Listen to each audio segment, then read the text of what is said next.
Greetings. My name is John Peterson. I'm the Executive Director of School Administrators of South Dakota.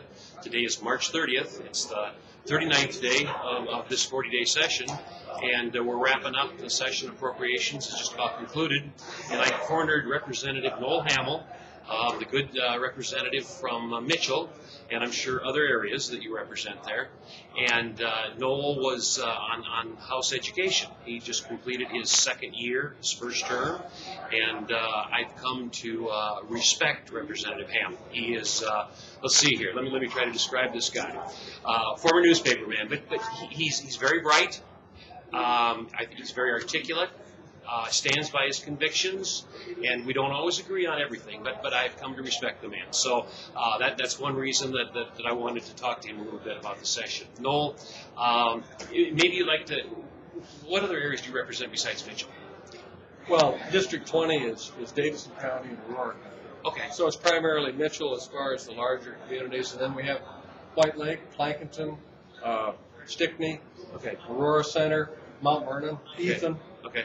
So a lot of more rural communities in District 20 in addition to Mitchell. Okay. Now, session's wrapping up. What are your thoughts? How was this session in your estimation? Well, let's see. It's 3:15. My hope is that we don't go to the 40th day. Yes, yes. You know, the session last year, after we got done, a number of us, and I was one of those who felt like we should have been a little bit more tenacious on identifying places where we could economize. Because you remember what happened last year. We were 2 weeks into the session, the stimulus money presented itself, and a lot of the early work that we did in trying to define possible areas of efficiencies just sort of were set aside. Mm-hmm. And so then we come back this year, the economy hasn't picked up. The governor submits a budget that would once again dip into reserve funds by $32 million, and a lot of us, as we looked ahead to the budget cycle after this, were very, very apprehensive about taking that money out of reserves when we're looking at $75 million the next budget cycle. Sure. So it's been extremely difficult, I'm sure, for all of us. And one of the main reasons is that, you know, when you look at education or you look at social services, you look at roads, you look at law enforcement, you know, if we have to pare back any of those areas, we're not just talking programs, we're talking about people that I know in my district, jobs, livelihoods. But at the same time, some of us are kind of old-fashioned. You're supposed to live within your means. You got this much coming in, you got this much you can spend. And that's what this session's been about, especially the last 2 weeks, trying to figure out how can we really balance our budget. And it has been painful is kind of an overused word. I mean, it has been painful. It has been, in some cases, absolutely agonizing. Noel, I think most of us would agree to a couple of issues in South Dakota. Number one, we don't have enough revenue. I mean, you know, as we're cutting, we look at revenue. Naturally, we're reluctant to raise taxes, but the bottom line is we don't have enough revenue. And secondly, I think most people would agree that we would like to possibly fund schools at a higher rate if we have the revenue. What are your thoughts on it as a legislature? How do we accomplish that? Or do we need to? Well, first of all, I would like to have more money for schools. I mean, I know the statistics, at least in terms of teacher salaries. Mm-hmm. But I've never been one of those who thought that we were doing anything but a good job for the kids. And I think that opinion is borne out. And I think you can attribute that to the teachers in our state. They may be toward the bottom of the scale, but the ability that they have in educating our kids is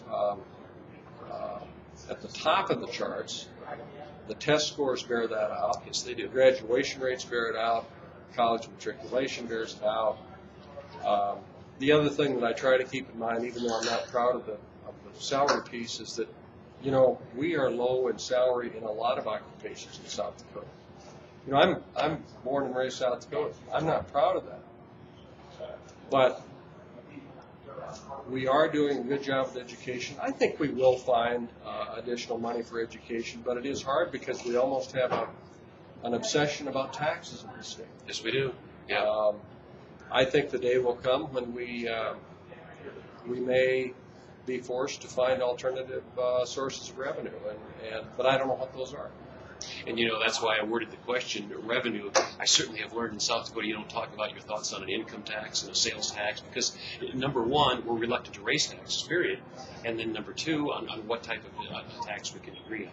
Well, this has been interesting. We've got 10 minutes. I think we've got about 3-4 minutes left here, so I want to move into a couple of bills. Okay. And one would be yesterday, the governor's veto of Senate Bill 121, which was the deaf and hard of hearing bill, and that the veto was overrode in the Senate, I believe 30-4, and it came over here in the House. And of course, school administrators were very concerned about this bill, which basically had some special provisions for the deaf and hard of hearing, and it was not the veto was not overridden over here. What were your thoughts on that bill? I heard the testimony on that bill at committee. I think it was Senator Eiler's bill. Yes. And I was moved by the bill, but I didn't think the bill was very well written. There were provisions in that bill, as an example, and I won't be quoting, but I'll be paraphrasing. There was provisions in that bill that said if you are a deaf or a hard of hearing student in a school district, you have to have a group of your peers within that system. Well, if you're in Bowdle or some other small school, maybe you're the only deaf or hard of hearing student. So how can you require a group of your peers? Second, and I asked this question during the testimony, I was under the impression that the federal mandates requiring IEPs also covered deaf and hard of hearing children. The staff person from the Department of Ed confirmed that. Yes. Then we have some other language in the bill that would have mandated, I thought, unclear or perhaps unattainable mandates on smaller school systems. And so I voted against the bill. I think the bill needs to be rewritten because we all want a fair chance for deaf and hard of hearing kids. But those were my reasons. Yeah.